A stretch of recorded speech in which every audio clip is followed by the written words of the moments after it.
Seth Rollins the Rick essence show के मेहमान बने और वहां उन्होंने अपनी इंजरी पर तफसील से बात की है। साथ ही ये भी बताया कि वो कितने अरसे तक एक्शन से बाहर रहने की उम्मीद रखते हैं। वर्ल्ड हैवीवेट चैंपियनशिप के पहले रन के दौरान सेथ रॉलिंस को टाइटल खाली करना पड़ा था जब उन्हें आयरलैंड में एक लाइव इवेंट के दौरान घुटने में चोट लगी थी। उन्हें अपने दाएं घुटने में ACL, MCL और मेनिस्कस का टेयर हुआ था, जिसकी वजह से वो 7 मंथ्स तक एक्शन से बाहर रहे थे।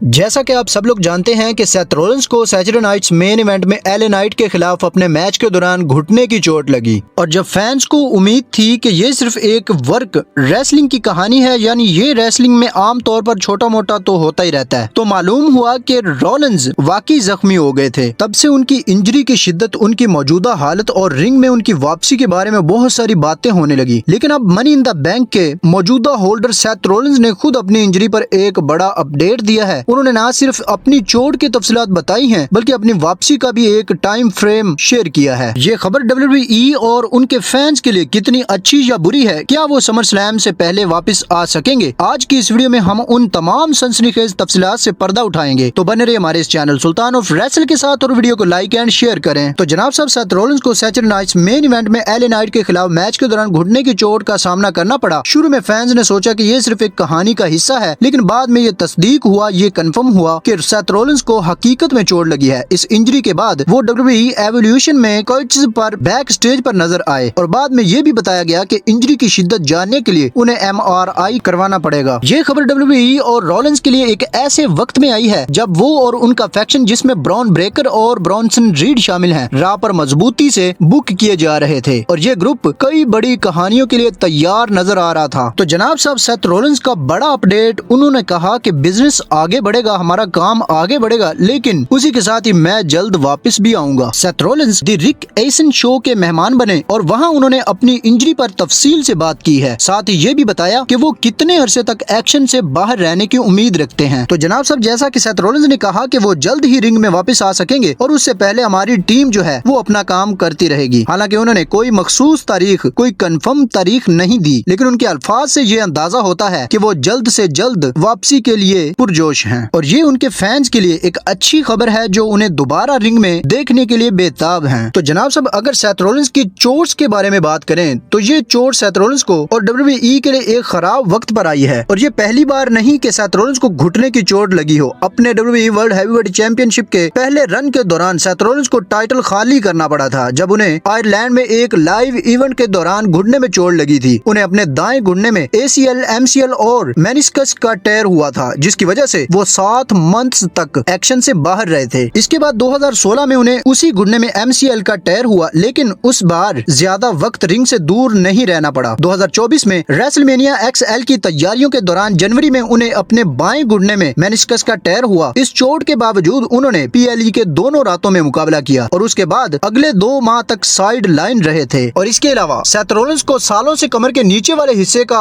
प्रॉब्लम भी रहा है और अब फैंस को उम्मीद हो गई है कि सेथ रॉलिंस जल्दी से जल्दी वापस आए ताकि वो WWE की बड़ी कहानियों का हिस्सा बने रहें। तो दोस्तों, ये थी सेथ रॉलिंस की इंजरी और उनकी वापसी पर ताजा तरीन अपडेट। क्या आपको लगता है कि वो समर स्लैम तक वापस आ जाएंगे और उनकी गैर मौजूदगी से WWE के प्लान्स पर क्या असर पड़ेगा? अपनी राय नीचे कमेंट सेक्शन में जरूर बताइएगा। तो मिलते हैं नेक्स्ट वीडियो में मजीद इसी तरह के अपडेट्स के लिए हमारे इस चैनल को सब्सक्राइब करें।